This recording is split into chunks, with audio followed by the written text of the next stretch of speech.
नमः परमहंसाय स्वादित चरण कमल चिन्ह मकरंदाय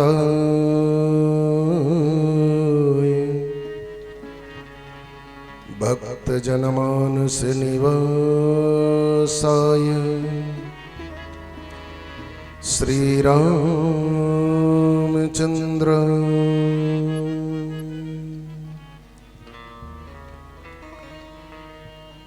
वंदे विदेहतनया पद पुंडरीकं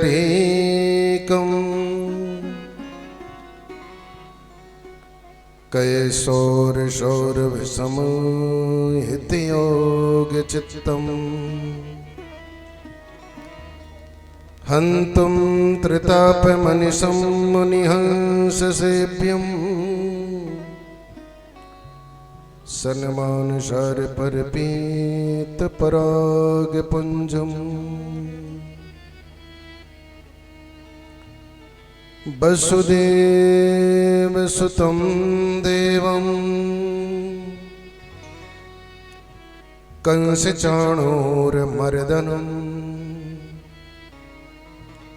देवकी परमानन्दम् कृष्णं वन्दे जगद्गुरुम्।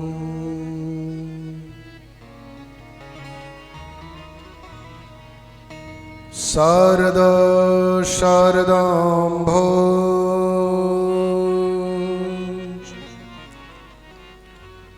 बदनो बदनोम्बुजे सर्वदा सर्वदास्माकं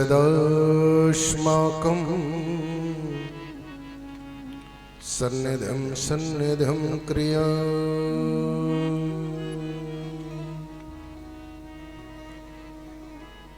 मनोजवं मारुततुल्यवेगं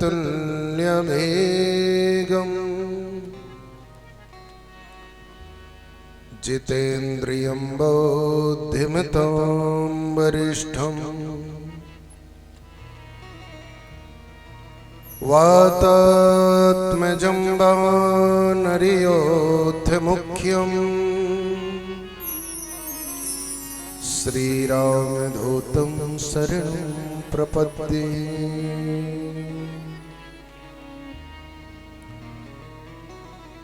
यश्चाश्रुपूर्णिनेनो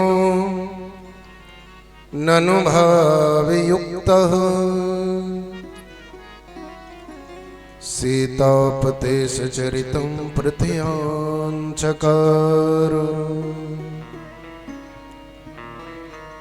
यः सर्वजीवगणभक्तिविधानदक्षः श्रीरामभूषणममुं प्रणमामि भूयो। श्रीपुरुषोत्तम देवं रामभूषणभूषणं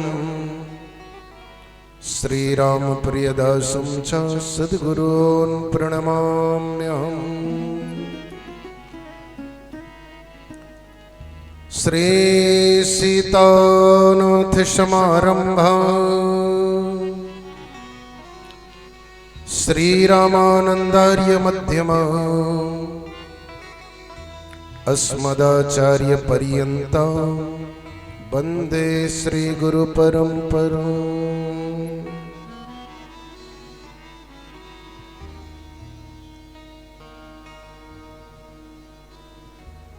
भारतीय संस्कृत साधना के प्रतीक दिगदिगंत विश्रुत कीर्ति सद्धर्म संरक्षण विचक्षण परम पूज्य श्री सद्गुरुदेव भगवान सद्गुरु चरण सगुण ब्रह्म आराधक पूज्य संत चरण ब्राह्मण चरण ऋषि चरण मुख्य श्रोता के रूप में विराजमान श्री गंगा प्रसाद विश्वकर्मा जी, श्रीमती निर्मला विश्वकर्मा जी, हमारे बीच में पधारे हुए बाहर से समस्त अतिथिजन, उनके पूज्य गुरुदेव भगवान जिनकी सब प्रेरणा से यह पावन कार्यक्रम का समायोजन है, श्री उदय प्रकाश विश्वकर्मा जी, श्री यजमान यज्ञवान विश्वकर्मा जी, श्री शिवाशीष विश्वकर्मा जी, श्री पवन विश्वकर्मा जी, हमारे बीच में बाहर से पधारे हुए समस्त अतिथिजन, श्री राम सहाय मिश्रा जी, श्री सुरेश पांडे जी, श्री यज्ञ मोहन शर्मा जी, श्री आर्यन शर्मा जी, श्री राजनारायण मिश्र जी एवं अन्यान्य अतिथिजन, पावन पंडाल के तले विराजमान समस्त भाइयों बंधुओं माताओं बहनों, आप सभी को भगवान श्री सीताराम स्वरूप जानकर हमारा सत सत बंधन।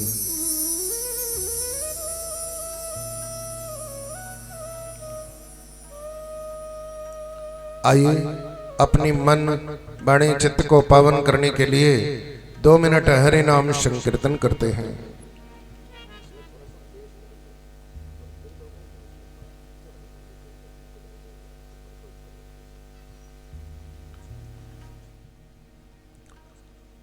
व्यासपीठ पे विराजमान जिनकी सत प्रेरणा से यह पावन कार्यक्रम का समायोजन है, ऐसे परम पूज्य श्री सच्चिदानंद मिश्र जी, उनके गुरु जी हैं, उनको भी बहुत बहुत सत सत अभिनंदन।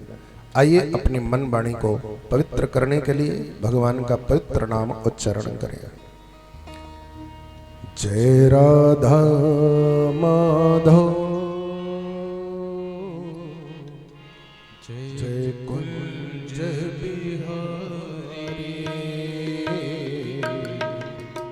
जय राधा माधव, जय कुंज बिहारी, जय गोपी जन वल्लभ, जय गोपी जन वल्लभ, जय गिरिवरधारी, जय राधा माधव, जय कुंज बिहारी, जय राधा माधव, जय कुंज बिहारी, जय गोपी जन वल्लभ,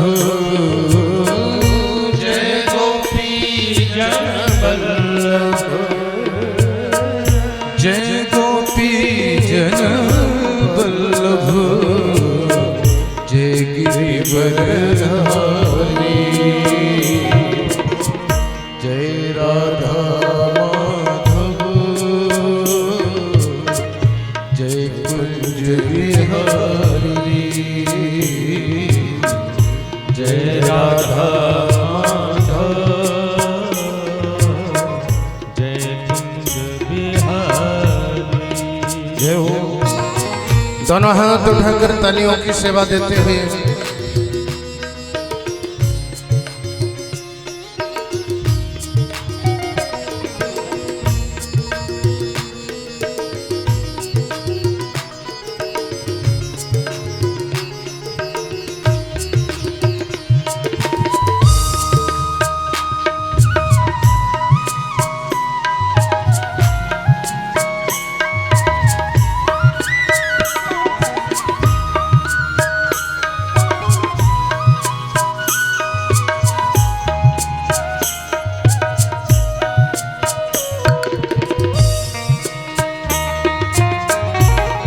हरि ओम।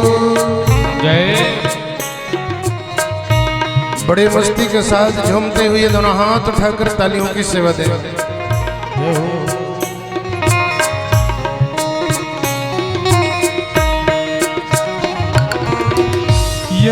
यशोदानंदन ब्रज जन रंजन, यशोदानंदन ब्रज जन रंजन, यशोदानंदन ब्रज जन रंजन, यशोदानंदन ब्रज जन रंजन, ओ यशोदानंदन ब्रज जन रंजन, यशोदानंदन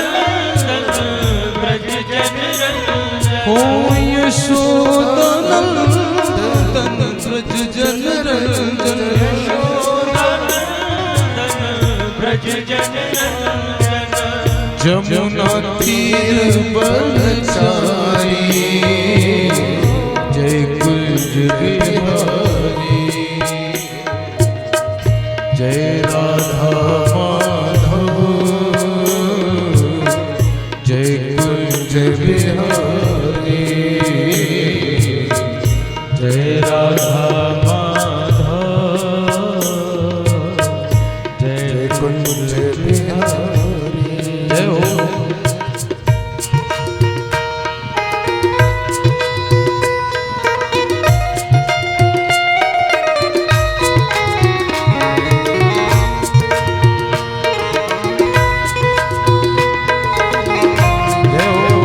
ताली सेवा करते हुए बड़े भाव के साथ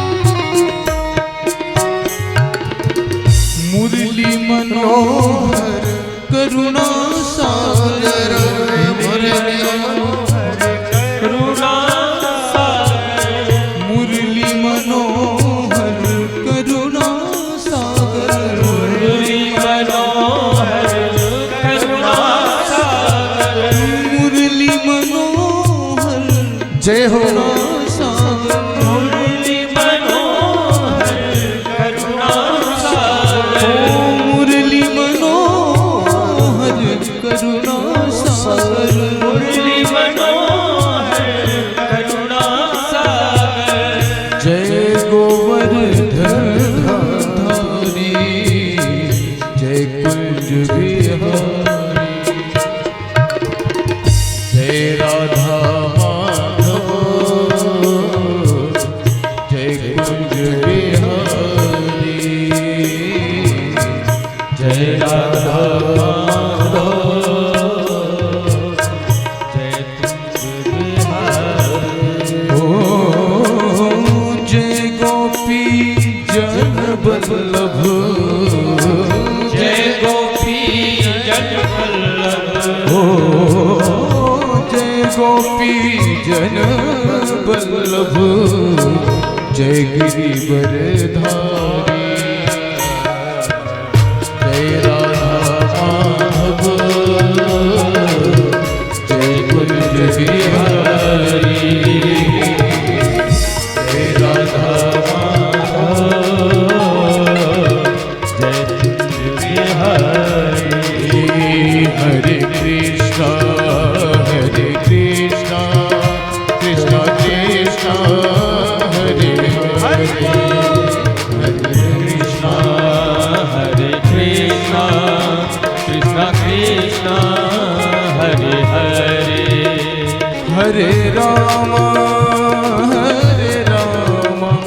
राम राम हरे हरे हरे राम जय हो राम राम हरे हरे हरे कृष्णा कृष्णा कृष्णा हरे हरे हरे कृष्णा कृष्णा कृष्णा हरे हरे हरे राम राम राम हरे हरे हरे राम कृष्णा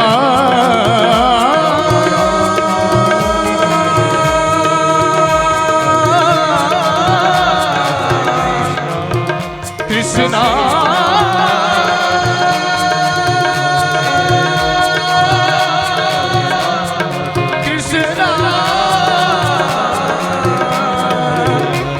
कृष्णा कृष्णा कृष्णा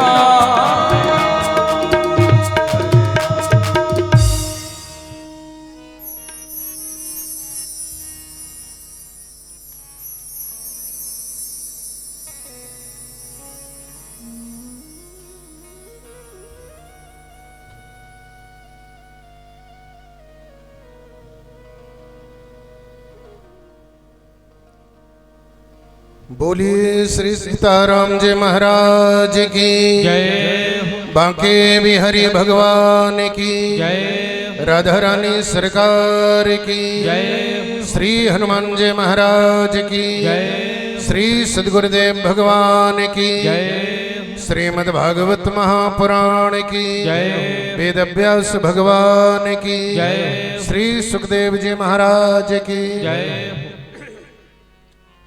धर्म की जय अधर्म का प्राणियों में विश्व का गौ हत्या गौ माता की गौ माता की वैदिक सत्य सनातन धर्म की वैदिक सत्य सनातन धर्म की जय जय श्री राधे श्याम।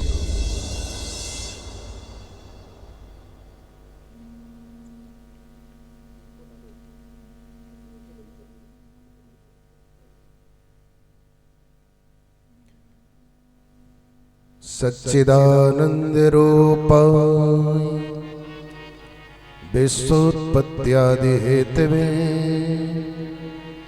तापत्रय विनाशाय श्री कृष्णाय वयं नमः। श्रीमद् भागवत महापुराण के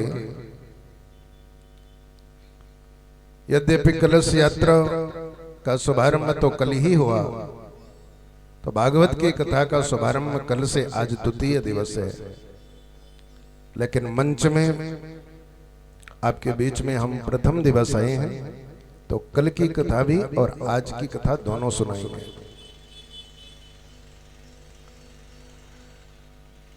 ये भागवत की कथा साधारण कथा नहीं है। देखो, ये वो कथा है जिसको लगभग 5000 वर्ष पहले भगवान सुखदेव जी महाराज धर्म सम्राट राजा परीक्षित को उत्तर प्रदेश की पवित्र धरती सुखताल में गंगा के तट पर बड़ वृक्ष के तले विराजमान होकर के भागवत की कथा सुनाई थी, और जिसको सुनाने के बाद में मुक्ति प्रदान किया था। ये वो कथा है जिसको कलिकाल के लगभग 300 वर्ष व्यतीत होने के बाद गोकर्ण जी महाराज ने उत्तम नगरवासियों को और धुंधकारी को भागवत की कथा सुनाई थी। ये वो भागवत की कथा है जिसको नैमिष तीर्थ में बैठ करके भगवान सूत जी ने सौनकादि ऋषियों को सुनाया था। ये वो भागवत की कथा है जिसमें प्रेम का प्रादुर्भाव होता है। जिस गाथा को श्रवण करने के बाद में कैसा भी निर्जर प्राणी हो, कैसा भी रुक्ष हो, जिसके मन में करुणा ना हो, जिसके मन में दया ना हो, वात्सल्य ना हो, जिसके नेत्रों में शील ना हो, ऐसी भागवत कथा को श्रवण करने के बाद में वह भी प्रेमी हो जाता है और राधे राधे कह करके डोलने लग जाता है। ये वो भागवत कथा है।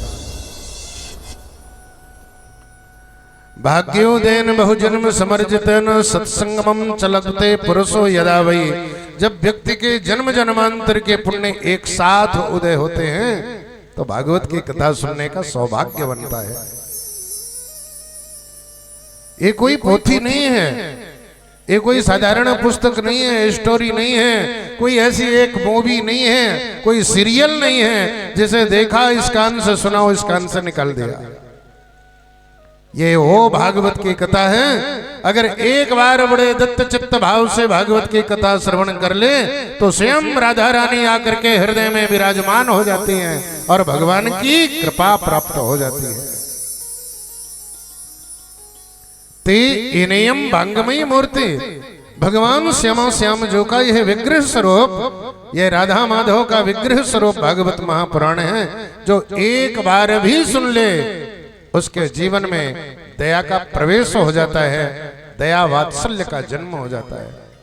माताएं थोड़ा सा और आगे आ जाएं, क्योंकि श्रोता को थोड़ा सामने हो तभी तो सुनाएंगे हम। और थोड़ा आगे आ जाओ आप लोग, भाई लोग भी जो इधर बैठे हैं तो सामने आ जाइए। जो ये लाइन है तो इस लाइन के पास से आ जाइए आप लोग, और थोड़ा सा आगे आ जाइए, एकदम सामने बैठ जाइए।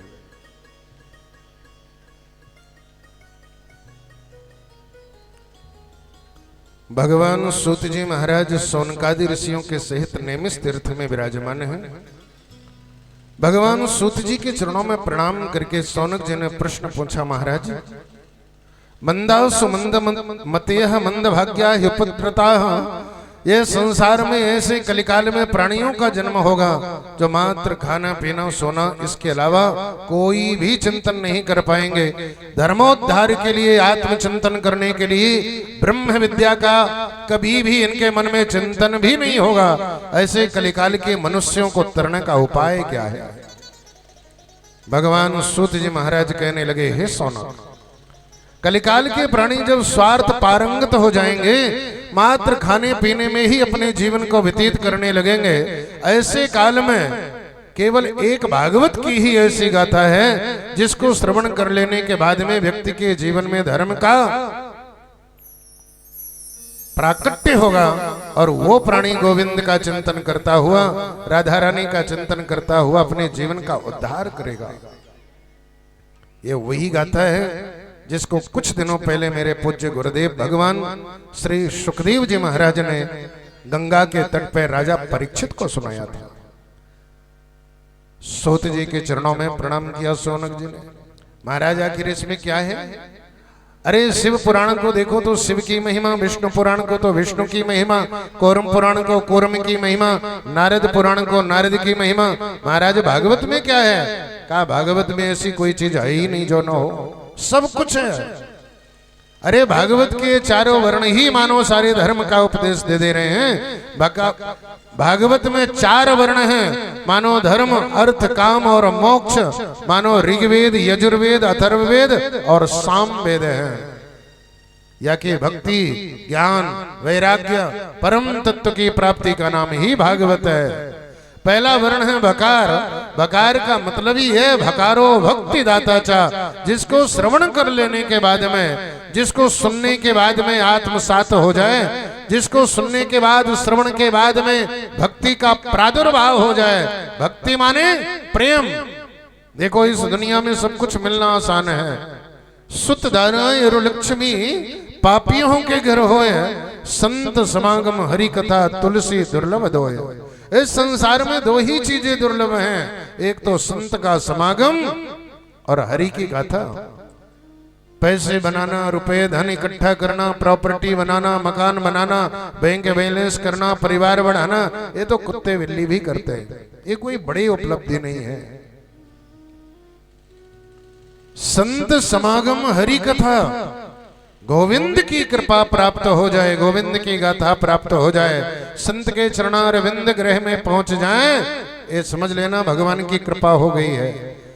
जिसको श्रवण कर लेने के बाद में प्रेम का प्रादुर्भाव हो जाए, प्रेम उत्पन्न नहीं होता।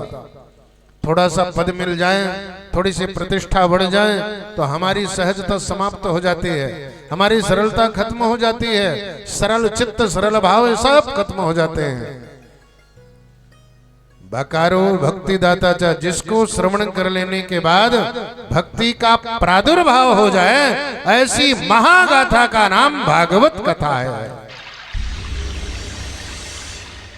और दूसरा वर्ण है गकार। गकार माने गति, फलाने की गति हो गई, यानी फलाने का स्वर्गवास हो गया। लेकिन इसी गति को संस्कृत व्याकरण में चलनात्मक क्रिया कहते हैं। सह गच्छति या कि सह गमिष्यति, सह गतवान, जिसका अर्थ ही होता है क्रियावान होना, क्रियान्वयन करना। जब बेटा पढ़ने लिखने के बाद में घर में आलसी बन करके बैठ जाए, कोई फॉर्म डालने के बाद में सफलता न मिले, ऐसे काल में उस बेटे को भागवत की कथा सुनाओ। अरे जिस गाथा को श्रवण कर लेने के बाद गतिवान हो जाए, नकारात्मक से सकारात्मक हो जाए, नेगेटिव से पॉजिटिव हो जाए, ऐसी महागाथा का नाम भागवत कथा है। और तीसरा वर्ण है वकार। वकार माने वकारो वर्धति वंशः। वकार का मतलब है वंश वृद्धि, या कि वकारात ब्रह्म, या कि वर्णानाम अर्थ संघानाम रसानाम छंदसामपि मंगलानाम चकर्तारो वंदे वाणी विनायको। या कि पाणिनि अष्टाध्यायी का वह पहला सूत्र वृद्धिरादैच, या भगवान वेद व्यास का ब्रह्म सूत्र का वह पहला सूत्र अर्थात तो ब्रह्म जिज्ञासा। कुछ भी मानो। वकारो वर्धते वंशः, अगर घर में बहू रानी के बेटा ना हो, बेटी के संतान ना हो, वंश रुक गया हो, उस काल में उसे भागवत की कथा सुनाने के लिए लाओ। और जिस गाथा को श्रवण कर लेने के बाद में रुका हुआ वंश आगे बढ़ जाए, वंश वृद्धि होने लग जाए, ऐसी गाथा का नाम भागवत कथा है। उसे भागवत कथा कहते हैं।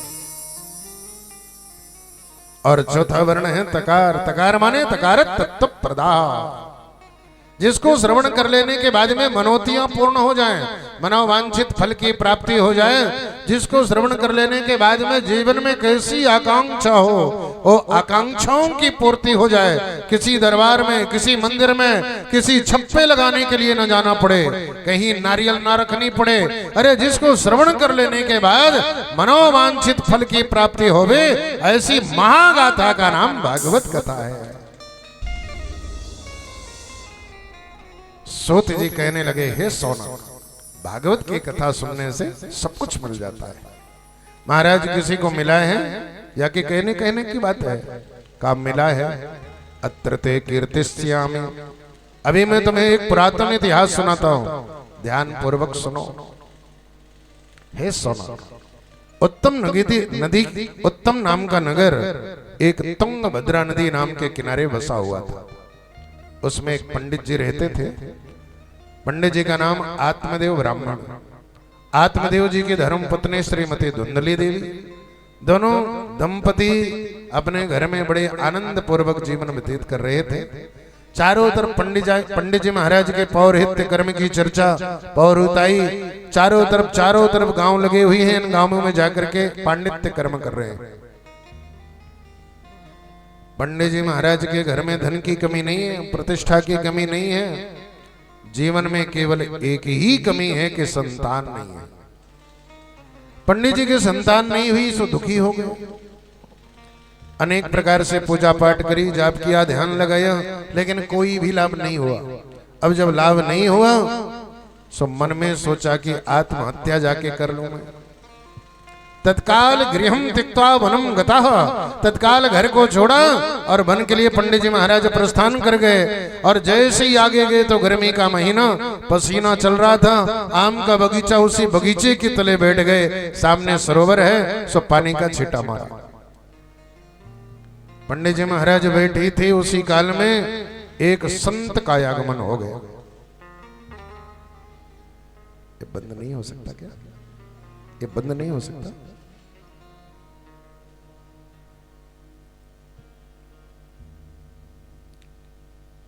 मात्र 1-2 घंटे के लिए थोड़ा सा बंद कर सके तो नहीं होगा, चलो कोई बात नहीं।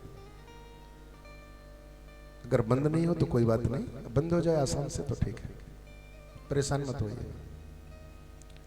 पंडित जी महाराज गृहम त्यक्त्वा वनम गतः, आम के पेड़ के तले बैठे थे, सो सन्यासी महाराज का आगमन हो गया। सन्यासी जैसे ही आए तो संत के चरणों में प्रणाम किया, साष्टांग दंडवत किया, लंबी लंबी सांसें खींच के बैठ गए। और जैसे लंबी लंबी सांसें खींचे सो महात्मा ने पूछा, अरे ब्राह्मण, ये लंबी श्वास खींच रहे हैं, तेरे जीवन में कोई संकट है क्या? बोला, हाँ महाराज, मेरे घर में कोई संतान नहीं है। संतान के लिए रो रहा है? अरे राम राम राम राम, संतान से आज तक कोई भी सुखी नहीं हुआ। सुन, अभी मेरी बात मान ले, तो जल्दी से कौपीन धारण कर और चल मेरे साथ में भगवान का भजन करना, देखना जीवन में कितना आनंद की अनुभूति होगी। सो कानों में उंगली डाल लिया, नो नो नो, महाराज मुझे कोई संत नहीं बनना है, मैं तो गृहस्थ ही रहना चाहता हूं और मुझे संतान चाहिए। अरे पागल, पशुओं के दर्जनों बच्चे होते, आज तक कोई सुखी हुआ? विश्रवा जैसे महात्मा के घर में रावण जैसी संतान पैदा हुई, सो अपने बाप को ही डंडे मार करके घर के बाहर निकाल दिया। उग्रसेन महात्मा के घर में कंस जैसा बेटा हुआ, सो अपने बाप को ले जाकर कारागार में बंद कर दिया और स्वयं राजा बन करके बैठ गया। अरे दर्जनों कहानियां पढ़ी हैं, तो बेटा बेटी के चक्कर में मत पड़, मेरी बात मान, सीधे कौपेन धारण कर ले, भगवान का भजन कर, देख कितना आनंद आएगा जिसकी तो कल्पना नहीं कर सकता। कहने लगा नहीं, मैं कोई संत नहीं बनना चाहता। आप तो बचपन से सन्यासी, आप संत महाराज, आप गृहस्थ जीवन के आनंद की अनुभूति कैसे करोगे?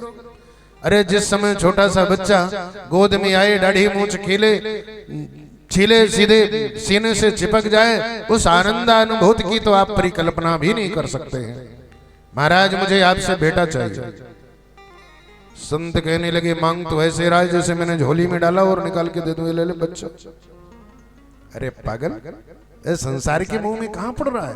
ये प्रजा मोह है, माया के चक्कर में पड़ने से अच्छा है कि गोविंद का भजन कर, और गोविंद के भजन करने के बाद में शांति मिलेगी। कहने लगा नहीं, मुझे आपसे बेटा चाहिए। मैं कैसे बेटा दूंगा? कहा महाराज आप संत हो, अगर संत कह दे तो भगवंत उसे पूरा कर देते हैं। आप एक बार कह दो कि तेरे बेटा हो जाएगा तो मेरे हो जाएगा। संत ने कहा देख भाई, हम इस चक्कर में पड़ने वाले नहीं, हम तो जा रहे हैं, चल। नहीं महाराज, जब तक मुझे बेटा नहीं दोगे तब तक पैर को नहीं छोड़ूंगा। पैर पकड़ लिया जोरों से, रोने लगा, मुझे बेटा दे दो।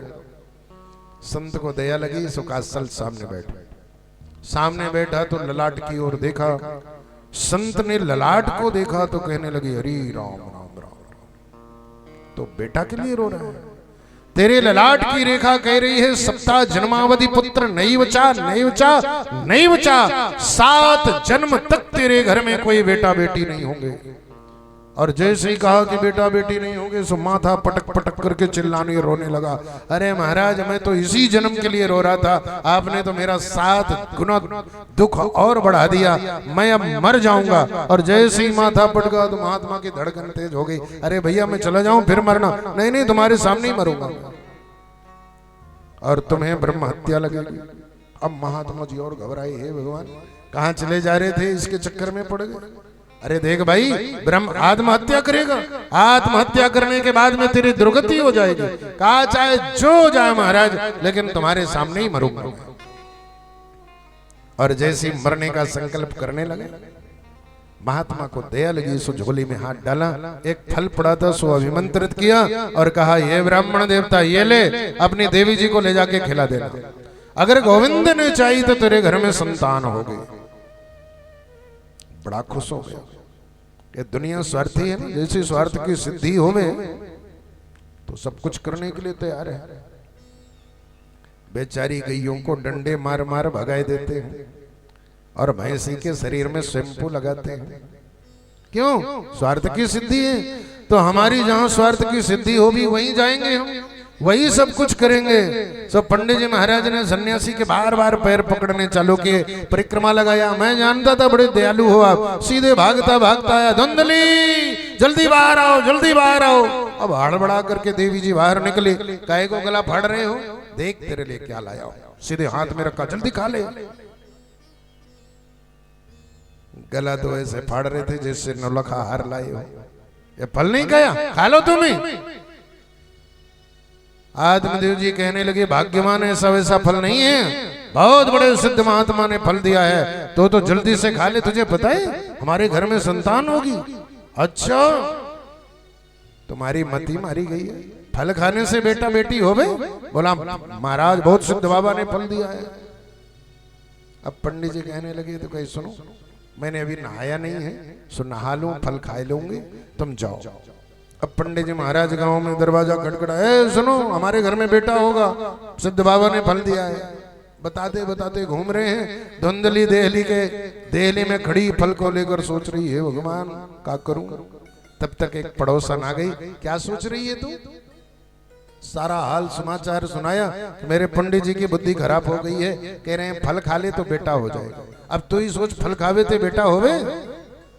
पड़ोसन ने कहा बहन अगर संत ने कहा है तो जरूर होगा, मेरी बात मान ले तो फल खा ले।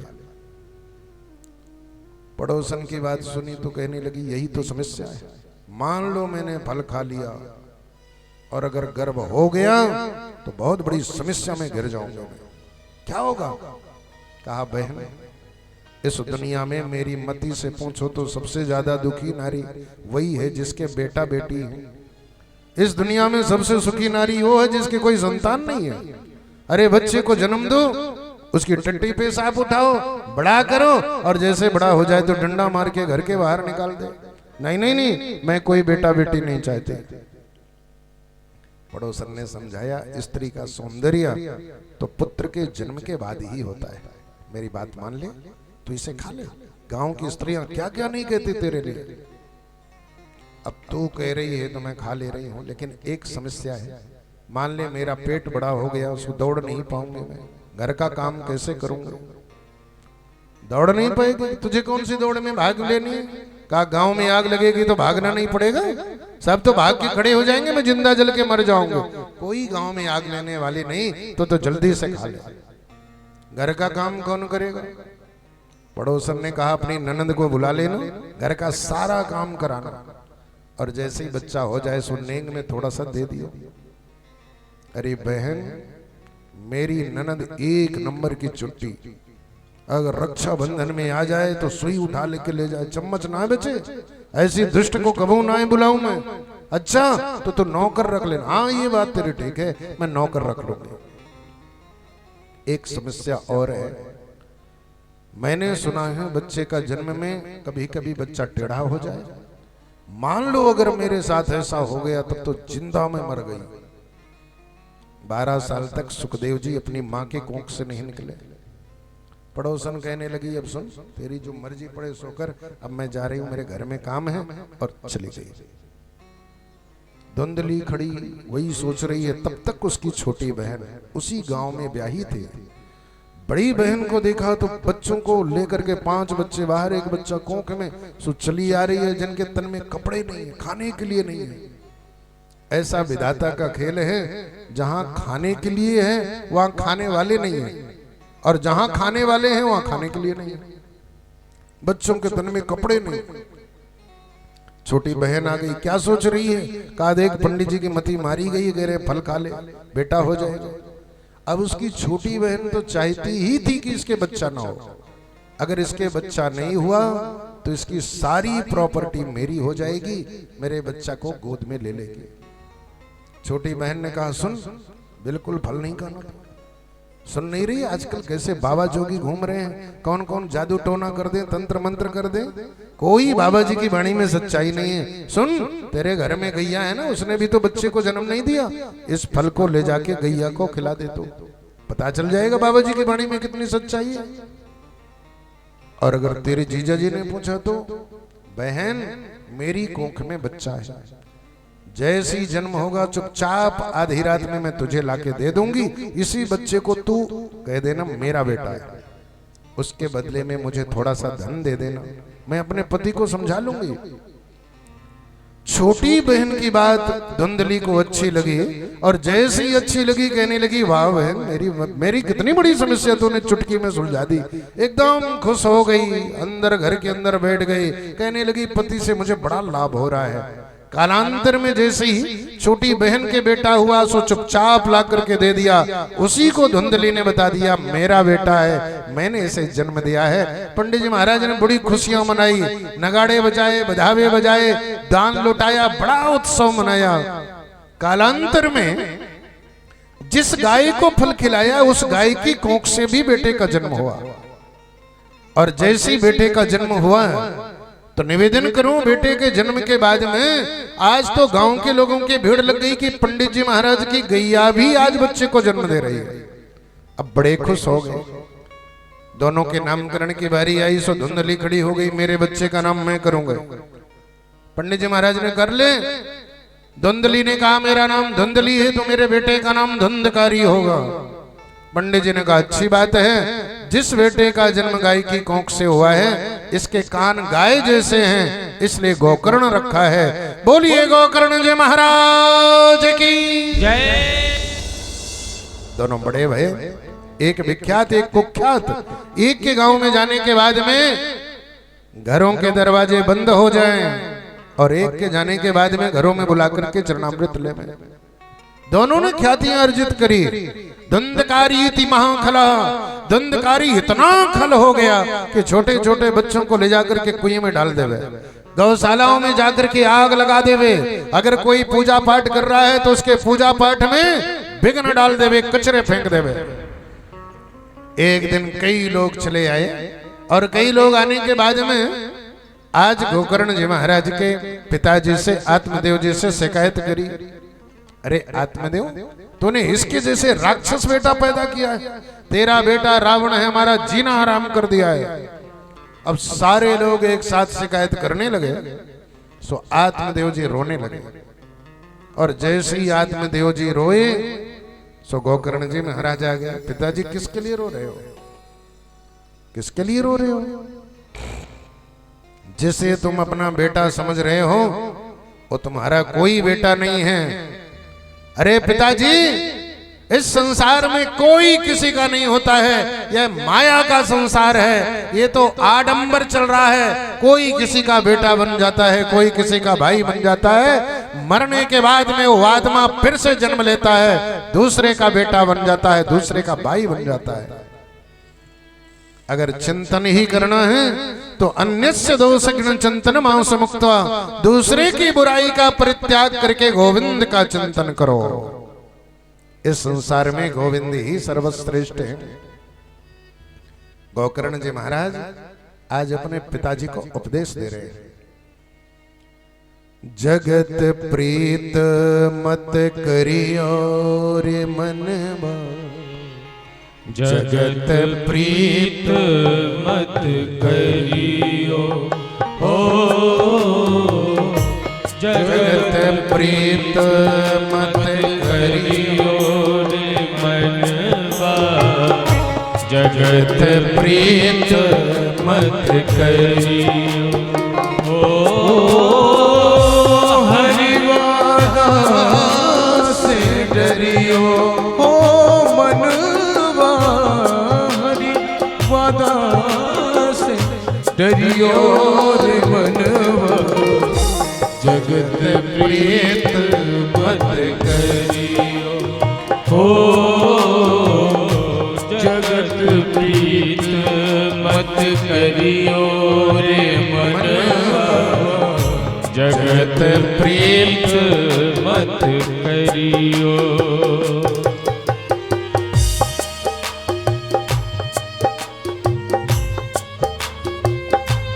दोनों हाथ उठाकर तालियों की सेवा देते हुए हरि बोल।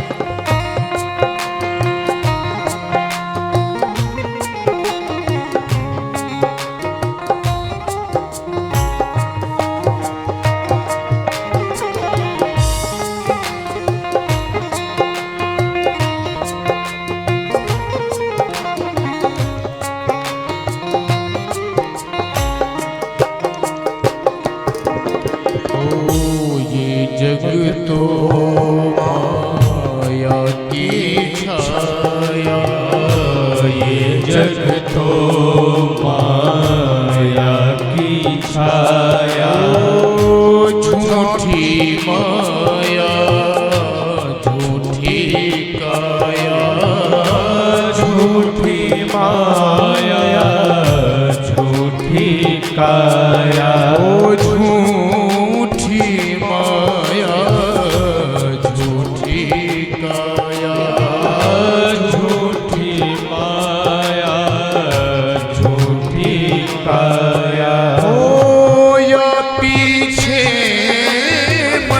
पड़ियो हो मनवाया, पीछे मत पड़ियो रे मनवा, जगत प्रीत मत करियो हो, जगत प्रीत मत करियो रे मनवा, जगत प्रीत मत करियो।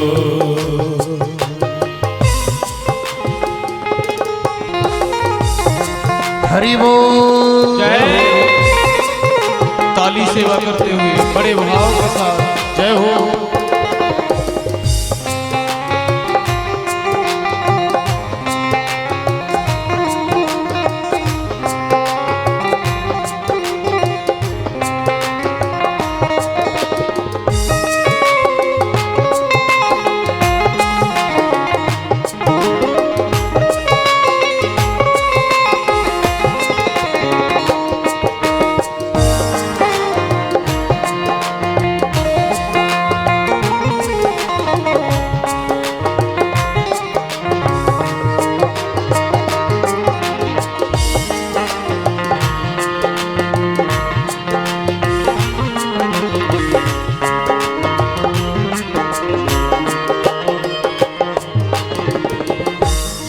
जग तो माटी का खिलौना, ये जग तो माटी का खिलौना, इसके पीछे तू मत रोना, इसके पीछे तू मत रोना, इसके पीछे मत रोना, इसके पीछे तू मत रोना।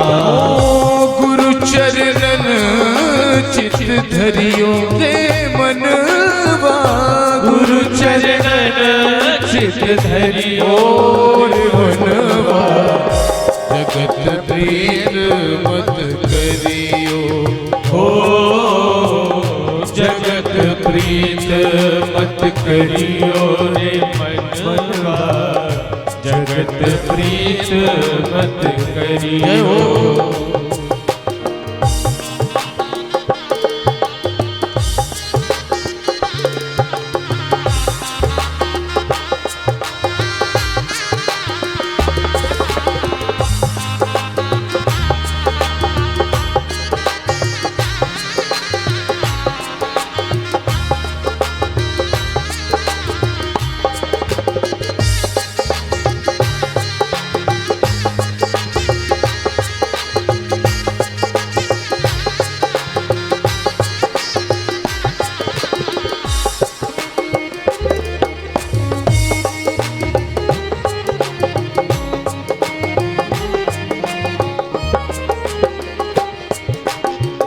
इस जग में तू आया अकेला, इस जग में तू आया अकेला, मत करियो जग में मन मेला, मत करियो जग में मन मेला, भव से पार उतरियो हो मनवा, भव से पार उतरियो रे मनवा, जगत प्रीत मत करियो हो, जगत प्रीत मत करियो रे मनवा, जगत प्रीत मत करियो।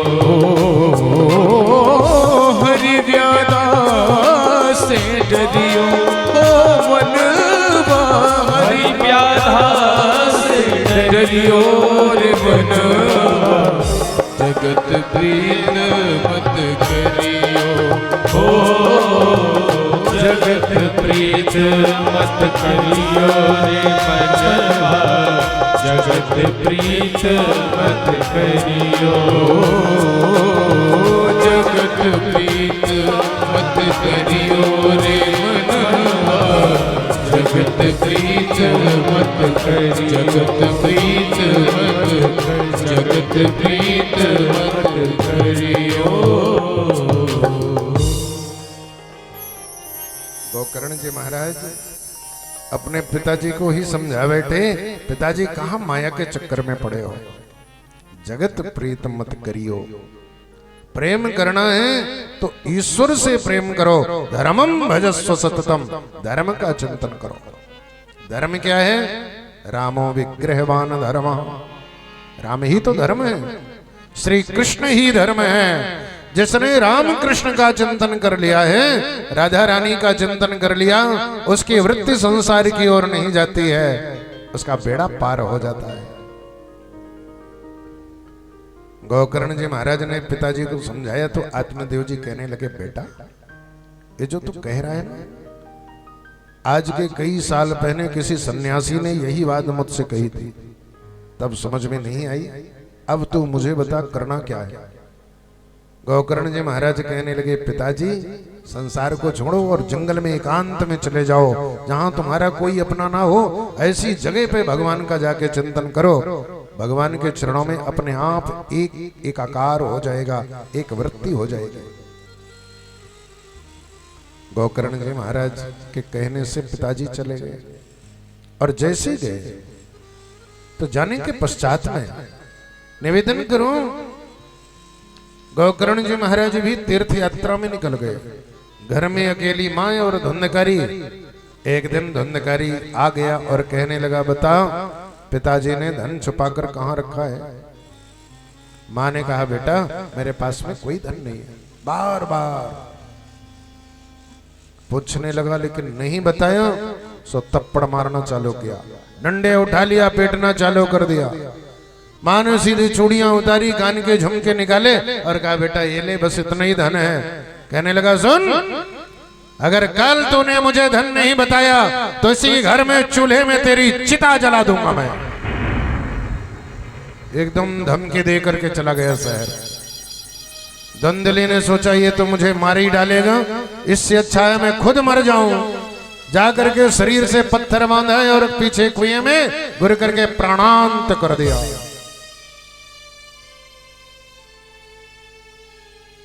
धुंधली मारी गई, सो धुंधकारी घर में आया तो मां को नहीं देखा। शहर से 5 गणिकाओं को ले करके रख लिया, सारा धन लुटाने लगा, मूर्तियां बेच डाली, सारी जमीनों को बेच डाला, भगवान के पार्षद बेच डाले। सब कुछ जब धन समाप्त हो गया, वेश्याएं कहने लगी, अब तेरे पास कुछ नहीं, हम जा रही हैं। इतना दीवाना, पैर पकड़ लिया, नहीं नहीं नहीं, तुम मत जाना, भी धन लेके आ रहा हूं। राजा के राजमहल में गया, चोरी किया और चोरी करके धन ला करके दिया। सो वेश्याओं ने सोचा कि यह राजा का धन है, राजा को अगर पता चला तो इसे फांसी में लटका देगा, लेकिन मारी जाएंगे हम भी, तो क्या करें।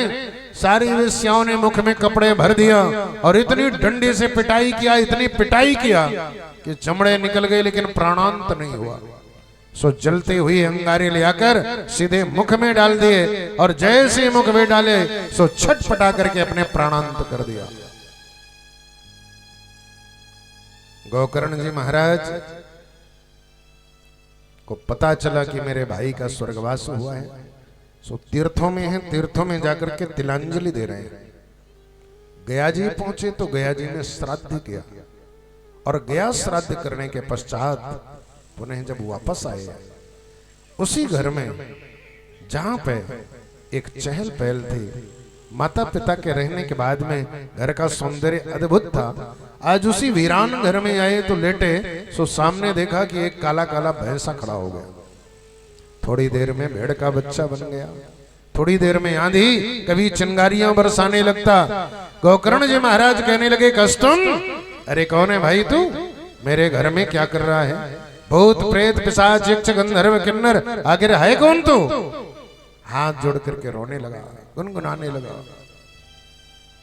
गोकर्ण जी महाराज समझ गए, कमंडल से चुल्लों में झर लिया और सीधे अभिमंत्रित करके छीटा, और जैसे ही छीटा तो मुख खुल गया और कहने लगा, मुझे भूल गए। अहम भ्राता तो दियोस्मे धुंधकारी इति नामता, मैं तो तुम्हारा अपना सगे भाई हूं, मेरा नाम धुंधकारी है। गोकर्ण जी महाराज कहने लगे, तो झूठ बोल रहा है, धुंधकारी के नाम से तो मैंने गया में श्राद्ध किया है। धुंधकारी कहने लगा, भैया तुम ठीक कह रहे हो, लेकिन ब्रह्मत्वम नासितम मया, मैंने अपने ब्राह्मणत्व को नष्ट कर दिया था। अरे एक गया श्राद्ध क्या, गया श्राद्ध सतीर्णापि नामे मुक्तिर भविष्यति, मेरे नाम से 100 गया श्राद्ध हो तो भी मेरी मुक्ति नहीं हो सकती है।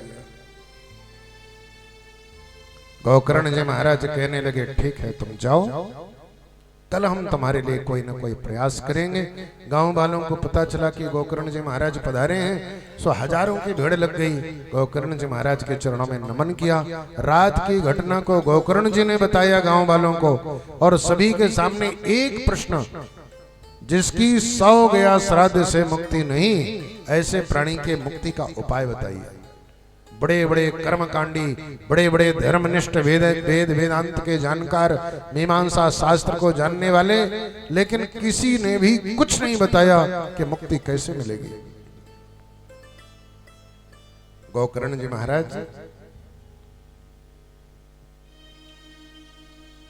तत्काल तुंगभद्रा नदी में स्नान किया और भगवान सूर्य को अर्घ्य दिया।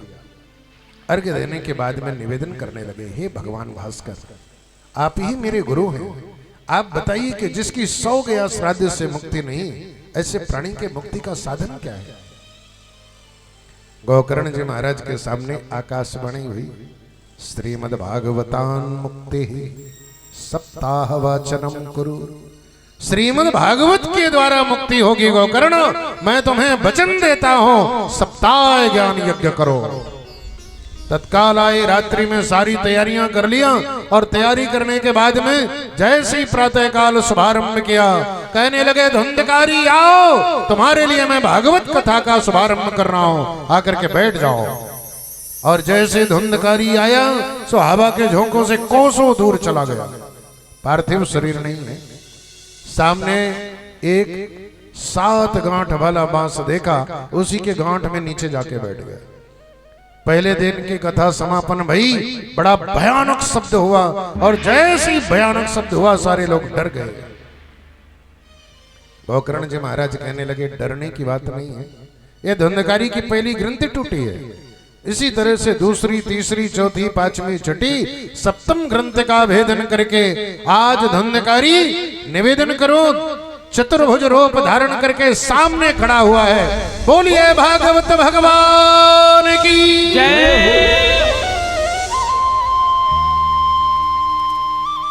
गोकर्ण जी महाराज के चरणों में नमन करने लगा, भैया धन्य हो, अगर भाई मिले तो तुम्हारे जैसा भाई मिले, तुमने तो आज मेरा उद्धार कर दिया, मेरे ऊपर कृपा कर दिया। तब तक भगवान के पार्षद आ गए और कहने लगे, भैया जी आइए बैठिए। गोकर्ण जी ने पूछा कि आप लोग कौन हैं? कहा कि हम भगवान के धाम से आए हैं। धुंधकारी ने भागवत की कथा सुनी है, सो विमान लेके आए हैं। कहने लगा, ये बात अच्छी नहीं। क्यों? कहा अत्र तो बहवः श्रोतारा मम निर्मला, यहाँ पे हजारों की संख्या में बैठे श्रोतागण, और इतने श्रोताओं में कथा सारे लोग सुन रहे हैं, विमान एक के लिए? नो, ये तो अच्छी बात नहीं भाई, हमें अच्छी नहीं लगी। विमान आना है तो सारे लोगों के लिए आना चाहिए। गोकर्ण जी महाराज कहने लगे कि एक के लिए विमान, तो ये तो अन्याय हो रहा है। कहने लगे, महाराज बात तो सही कह रहे हो, लेकिन श्रवणस्य विभेदेन फल भेदोत्र संस्थिता, श्रवण के भेद से फल में भेद हुआ है। इन लोगों ने भागवत की कथा नहीं सुनी, ये तो कोई घर में बैठे थे, कोई कहीं पे बैठे थे, कोई कहीं बैठे थे, इसलिए कथा न सुनने के कारण इनको कोई भी लाभ नहीं हुआ है। विमान में बैठा के ले गए। नगर के लोगों को लगा, रही राम राम बड़ी गलती हो गई, 7 दिनों तक बैठे रहे, फल भी नहीं मिला। सभी ने गोकर्ण जी महाराज से निवेदन किया, हे महाराज जी एक बार और कथा हो। एक बार फिर से शुभारंभ हुआ, एकदम आयोजन किया गया, मुहूर्त निकाला गया, भागवत कथा का शुभारंभ हुआ। और जैसे शुभारंभ हुआ तो सारे लोग दत्त चित्त भाव से एक जगह पे भागवत की कथा सुनने के लिए बैठे हैं। और जैसे ही भागवत की कथा सुनने बैठे तो इस बार सप्तम दिवस निवेदन करूं, भगवान के पार्षद नहीं आए, स्वयं श्री हरि विमान लेकर के उपस्थित हो गए। अयोध्या वासिनः पूर्वं यथा रामेण संगता तथा ते कृष्णेन नीता वैकुंठम योग दुर्लभम। जैसे श्री राम जी महाराज अयोध्या वासियों को लेकर के साकेत धाम चले गए थे, आज ऐसे उत्तम नगर वासियों को लेकर भगवान वैकुंठ के लिए प्रस्थान कर गए। बोलिए भागवत भगवान की जय हो। सूत जी महाराज कहने लगे, सोनक अब बताओ, जिसके 100 गया श्राद्ध से मुक्ति नहीं, ऐसे प्राणी की एक भागवत से 7 दिन में मुक्ति हो गई। अब क्या सुनना चाहते हो? सौनक जी कहने लगे बस एक बात और बता दो, भागवत सुनने के नियम क्या है? कहा भागवत में सबसे पहले वक्ता का चयन होना चाहिए। वक्ता कैसा हो?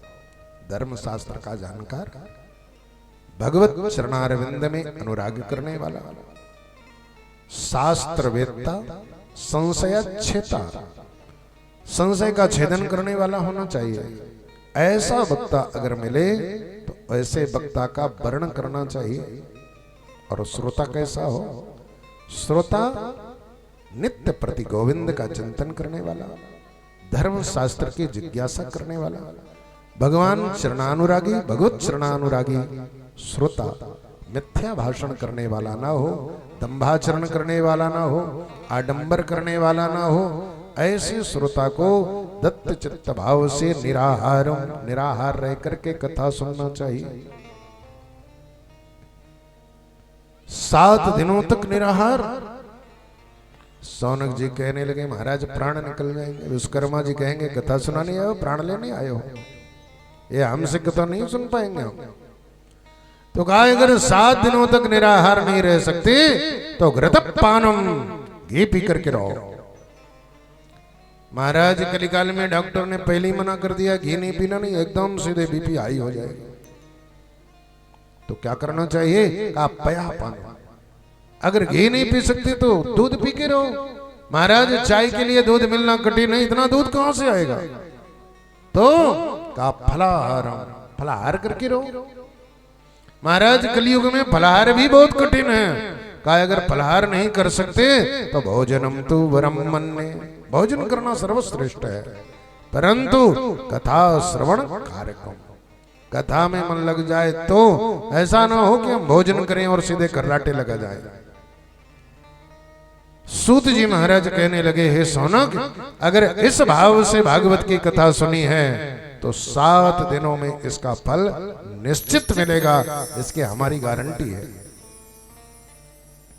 सूत जी कहने लगे हे सौनक, 7 दिनों के पश्चात में 12 ब्राह्मणों, कम से कम 12 ब्राह्मणों का वर्ण करके उनको पूजन करे, उनको भोजन पवावे, और भोजन पवाने के बाद में वक्ता का पूजन करके गोपाल और पोथी को भेंट करके चरणारविंद का चरणामृत लेवे, परिक्रमा लगा करके विदा कर देवे। भागवत की कथा का लाभ होगा। बोलिए भागवत भगवान की जय। ये पहले दिन की कथा है।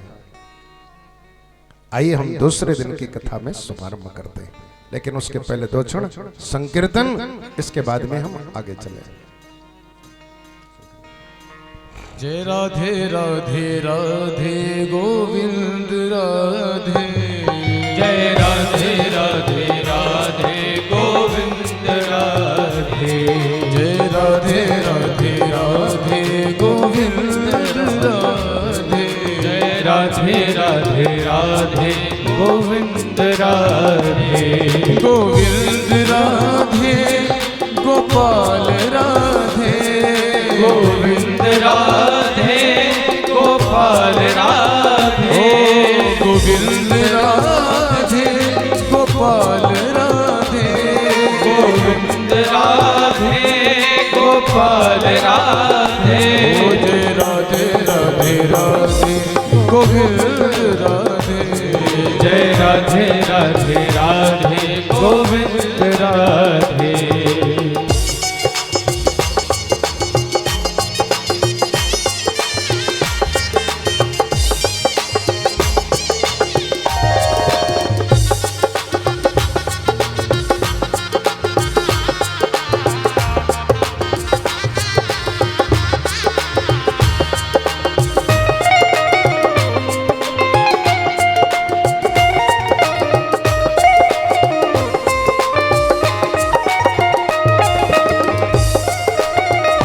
हरि बोल। दोनों हाथ उठाकर तालियों की सेवा देते हुए श्री राधे गोविंद राधे गोपाल राधे, गोविंद राधे गोपाल